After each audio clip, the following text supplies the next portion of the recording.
Vites kutusundan herkese selam arkadaşlar. Bu videoda Cradle'ın 3. bölümdeyiz. Kaldığımız yerden devam ediyoruz.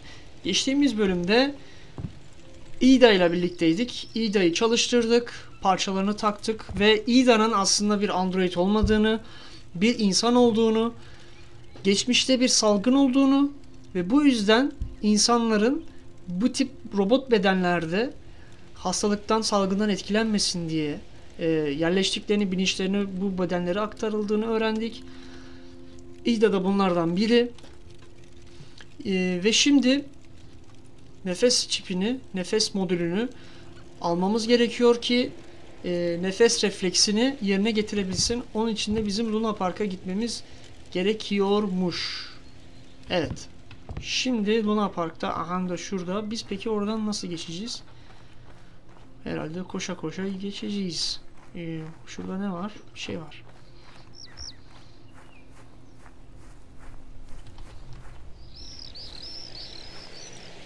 Moğol basını. Terminal No 905 olan mektupla haberleşme. Son kartuşun yüklenme tarihi 1 Temmuz 2058. Ay.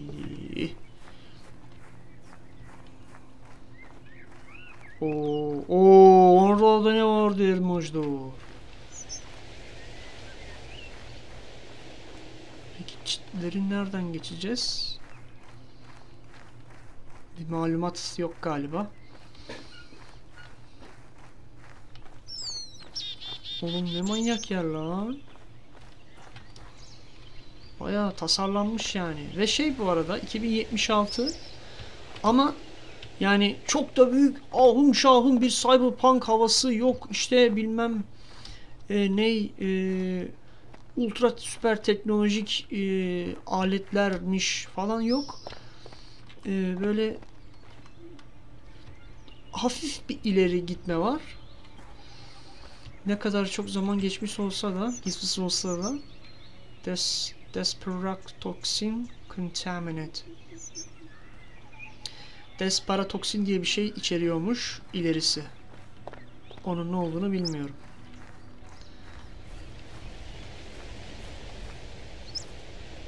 Atmosfer değişti bir anda. Peki bu Luna Park'a nereden gireceğiz kardeş? Kırık bir yer olsa. I don't know. Uzak durun diyor. Ki nereden?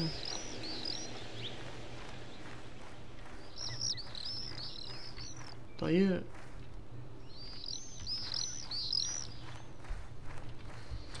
Elimizde ona uygun iten de yok.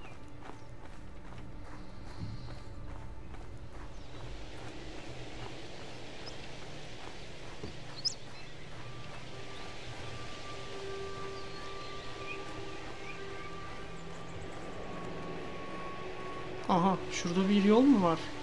Sanki. Çıkmalı. Aha. Vallahi. Hop. Şu aga ne bilmiyorum ama korkunç geldi. Dokunmak da istemiyorum kardeş. Lütfen yolunuza bakınız. Vallahi geliyor. Giriş. Şimdi Polat Alemdar'ın bir sözü var. Bilmediğin yere ön kapıdan girme diye. Enebiş. I remembered who those people were. The ones whose passing was regarded as more valuable. It was their genes that made them special. Their DNA had fewer errors. In other words, these were people with good heredity. Such people produce a special kind of passion, which contains a valuable component. It was this component that was needed to fight the virus and not the whole substance. That was why they commanded such respect. Humanity's struggle against the virus hinged on them. Back then, everybody used to say that the emotions of beautiful people were our salvation.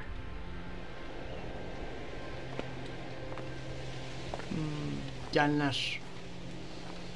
Neymiş? Gerbera Garden. Gerbera bahçesi. 7. pavyon. 7. pavyonu bul.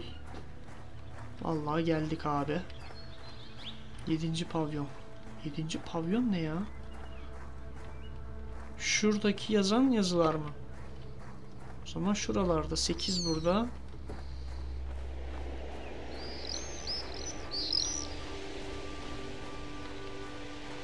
Yedi mi bu?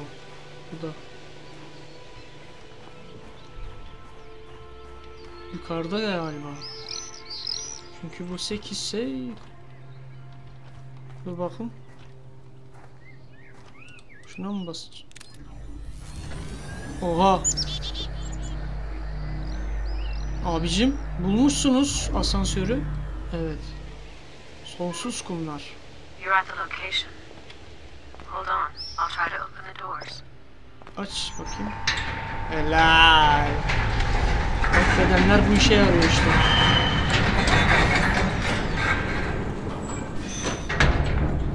Nereye gidiyoruz lan? Abicim Luna Parklar 50 yılda ne kadar değişmiş. Korku tüneli yok.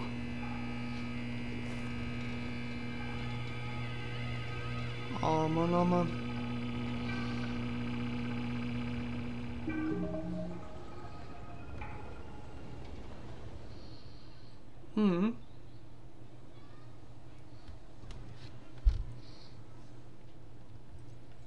O ne lan?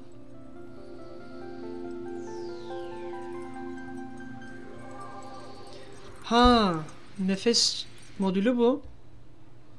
Sonsuz kumlar pavyonu. Ana, oyuna geldik. Nefes modülü kazanmak için 30 mavi küp topla. Küpleri yükselen atıma at, sağ tıkla basılı tutarak küpleri seri bir şekilde atabilirsin. Tamam. Suya düşme skorun düşer. Yükselen akımı kullanarak kendini yükselt. Platformlar oluştur. Değerli küpler onların içine saklı. Mavi küpü beyaz küpe takarak bir platform oluştur. Yolunu kaplayan küpleri sağ tıkla silebilirim.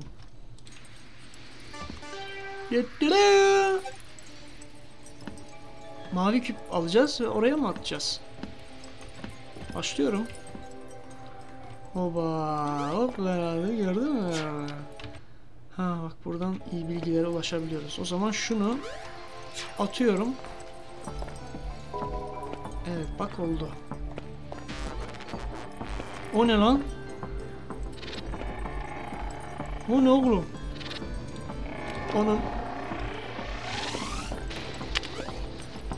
Ay! La düştüm.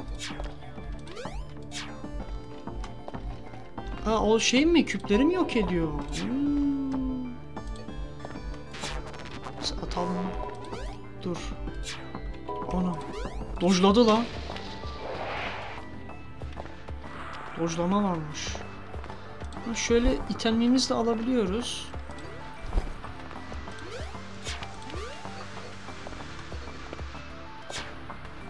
Akıma da şey yapabiliyoruz şimdi. Bu boş. Mavileri topluyorum. Anladım. Nasıl? Güzel. Gene geldi bizim arkadaş. Dojladı. Bir daha olan. Geber.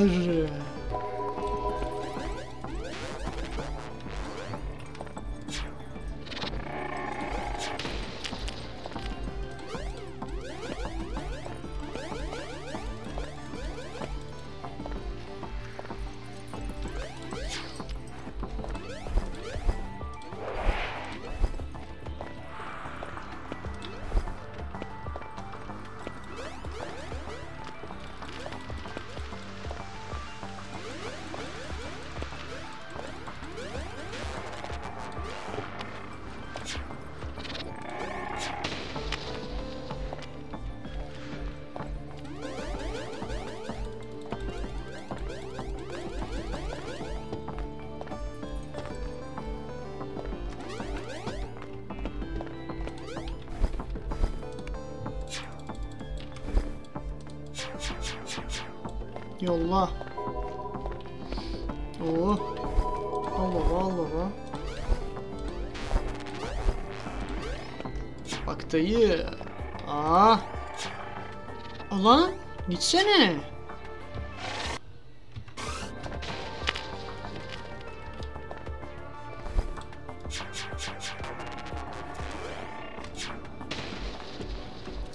şurada tonlarca var.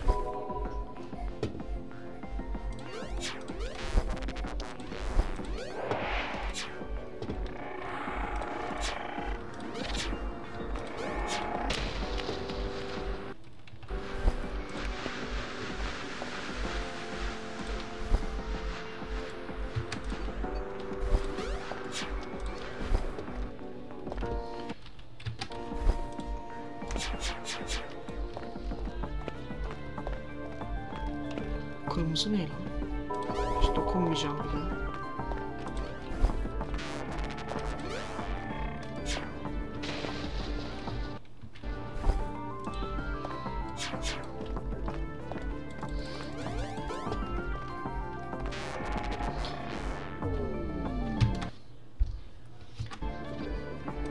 Sen var ya çok...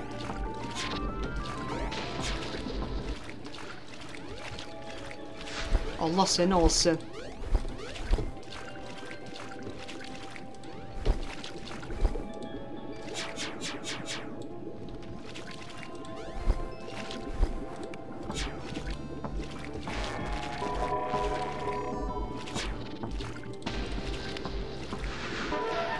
Kazandım. İşte bu.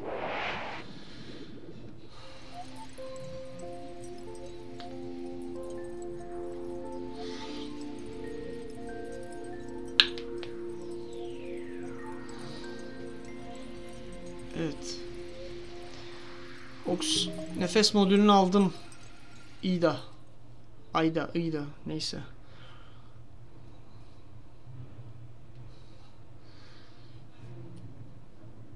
Şimdi ona mı götüreceğiz? Buradan atlayabiliyor muyuz? Yapı arazisinin dışına çıkmanın bir yolunu bul. Atlıyoruz. Yani bir dakika. Çocukların yeni oyun parkı bu tip oyunlarla mı dolu?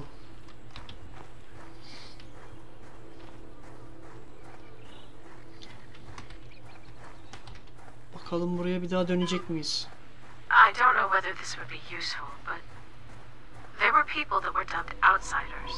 For whatever reason, they sought to spread the sterility virus. They were the reason the virus became a global scourge. But how they did it, or why, that I do not remember. Şimdi buradan çıkmanın bir yolunu bul dedi. Bu ne abi? Hava aracı mı? Aha. Allah Allah, neler oluyor? Oha, oha.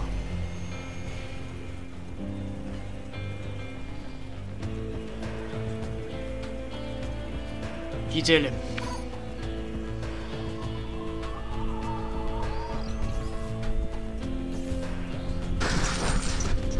Kırdı da orayı da. Magnetik kanka bak. Hadi. Teknoloji böyle.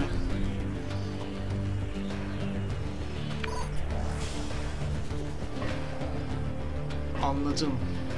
Teşekkür ederim. Hemen çadırıma gidiyorum. Müzik çok gaza getirici.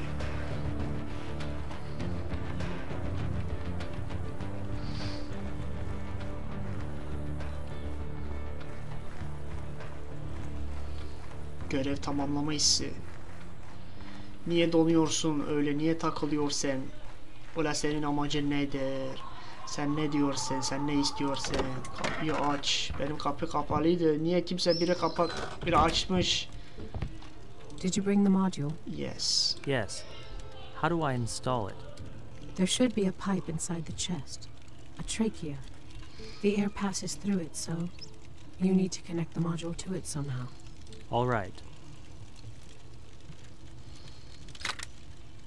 Ablacığım göğsünü açıyorum ama canın sıkılmıyor değil mi? Yani her şey senin için biliyorsan buraya mı takacağız? Hop. Yeni görev. Dur senin şu göğsünü takayım. Thank you. Don't mention it. Finally, I'm breathing. How goes your search? Did you find the password? Not yet. But I did remember a bit about myself. I used to work here at the Cradle'ın garden as a teacher, I think. I remember kids being brought here to watch a show. Aa, They would then play in the pavilions, carry body parts from there and pile them up by the stage for some reason. What an odd amusement park to build. Strange indeed that it was built here. There's something I don't understand. You said it was abandoned, but it's still operating. It's got power. Why wasn't it taken down? There was an explosion. It's full of some poison. Do you remember anything about that? I think I know what it was that exploded there. Disparatoxin. aa evet. Levhada okumuştuk. What's that? That's the substance from which the virus came into being. The epidemic began after one such explosion. One? You mean there were other explosions? Several hundred, No. all across the globe. Who carried out the explosions? Remember I was telling you about the outsiders? The explosions were their handiwork. Aa. Were they terrorists? What was their goal? No goal to speak of. They weren't even doing it on purpose, really.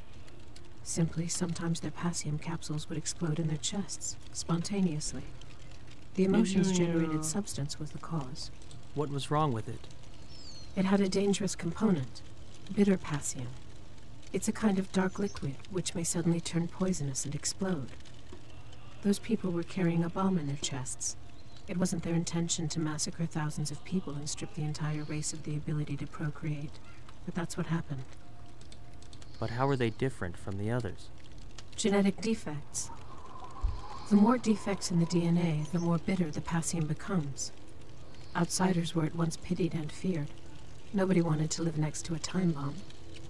Many outsiders left their hometowns. They didn't want to cause anyone trouble. So that's why they were called outsiders. They were called all sorts of things, including lower class and ugly people. I still remember the slogan, "Protect society from the emotions of ugly people." What an unexpected problem for society. But not the only problem. Living in an M body requires fuel, and fuel can only be obtained in exchange for sweet passium. Provided you have it, which the outsiders did not. They were unwitting spongers. Spongers? They were issued poor heredity assistance from the Public Rescue Fund. The fund was founded and sustained by a special tax that was levied on all the citizens.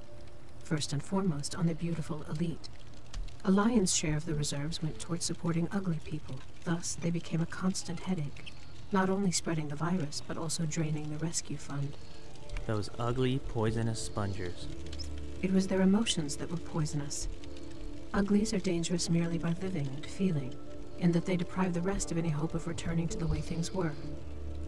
I remember all the heated debates, the frantic search for a solution. Vay be. And did they find it? Yes, I think so. The committee proposed a hibernation program, putting the uglies to sleep. Come again? What kind of sleep? Deactivation. A voluntary shutdown, a temporary one until the virus is destroyed. And many of them agreed, realizing it was the best option they had. I don't know whether it helped or... Hold on. What? The password. I think I got the right one. Yes, I'm in. I see the files. Trying to find info on the employees. It should have my data as well. You've got strange eyesight.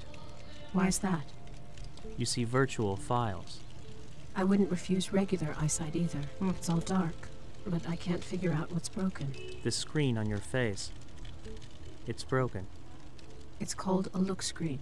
And yes, it's damaged. Might there be a working one at the Cradle'ın garden? There probably is, but it won't recover my sight. Something is up with my lens, and the garden wouldn't have those. I suppose I'll look for a lens then. Where? In the field? There's nobody around. Aha. What was that? Don't know. I'll go check it out.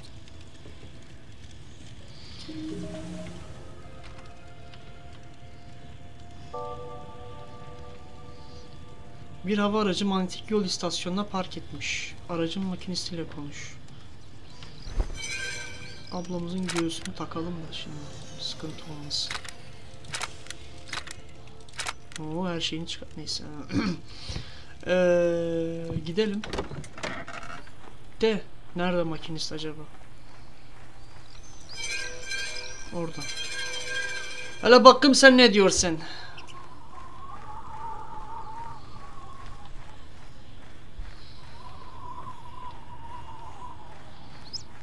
Vay be, bir kişi daha bizden galiba. Aha, makinist. Dayı. Well, where'd you disappear to? Listen, I found out how much they're paying. It's good money, very good actually. I'm going tomorrow. The procedure is simple. No pain and almost no damage. Sure, your brain is a little worse for wear while the patient recovers, but a job's a job, right? I might even quit the whole flower collecting business. But all that's still just castles in the sky. In the meantime, we've got phytocopies to sell. I got an order for you, so listen up. 2 red, 70 at the least, 1 orange. Sorry, I don't know what that means. Who are you? Edilmiş, I ain't got time to spare, so why are you wasting it? Tabaha is gonna get fired. I don't want to go back to getting shut down for 20 days in a month span. I lost my memory, Tabaha. What are phytocopies? If this is a Tabaha joke, it's a oymuş. real dumb one. Tell me what phytocopies are, and why we sell them. Cut the crap. What do you mean, why sell them? Because people buy them. HQ goods are valuable. Somebody beautiful can license a copy of their DNA and sell it, which can then be used to make all sorts of stuff. Androids, flower vases, like the one on your table. As for you and I, we digitize flowers, make them into phytocopies and sell them. Understand? People like seeing a high number on the display. Beautiful things are always valued. Why don't you collect the flowers yourself?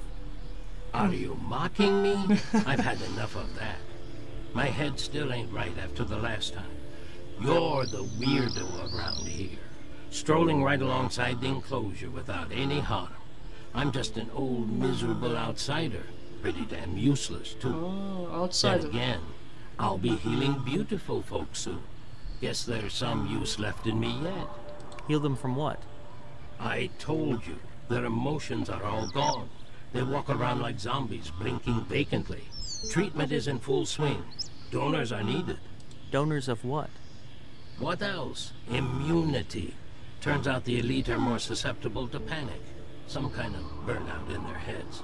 So that's what happened. Emotional burnout in all the beautiful folk. Now they need their immunity to panic restored.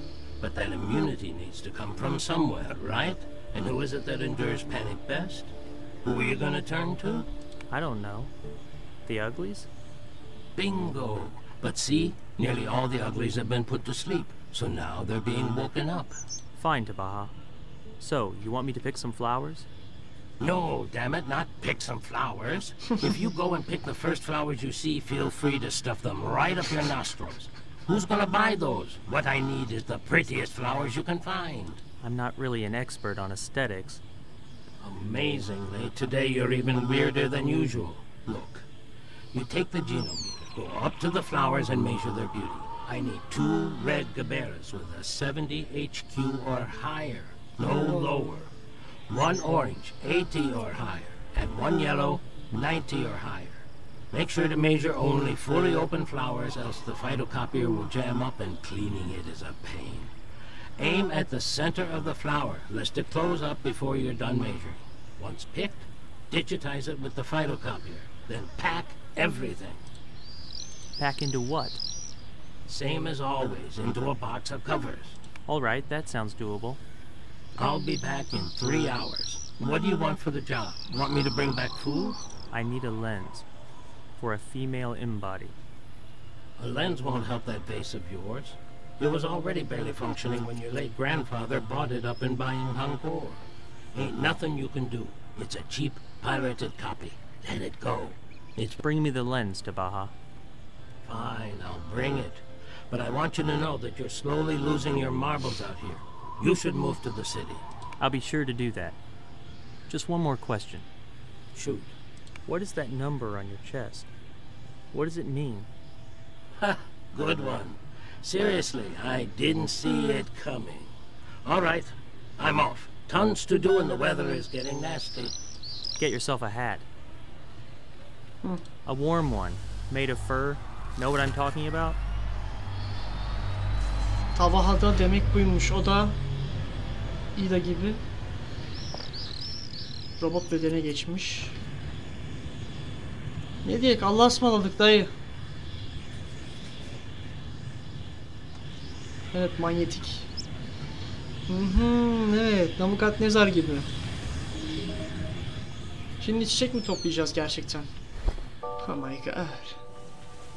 Tabağa sana 4 bitki kopya karşılığında lens verecek. Gen ölçümleri kullanarak çiçekleri topla. 2 adet %70 kalıtım oranlı kırmızı gerbera, bir tane de %80 veya üzeri turuncu ve bir tane de %90 ve üzeri sarı çiçekleri topla. Pekala. Toplarız. Şurada herhalde toplamamız gereken çiçekler. Pekala. Evet arkadaşlar, bu bölümde daha da çok şey öğrendik. Yani gerçekten salgının genlerle çok alakalı, iniltili olduğunu öğrenmiş olduk. Tavayı da gördük. Şimdi İda'ya da bir lens için çiçek toplayacağız. Bakalım başımıza neler gelecek. Bir sonraki bölümde görüşmek dileğiyle. Kendinize iyi bakın ve hoşça kalın.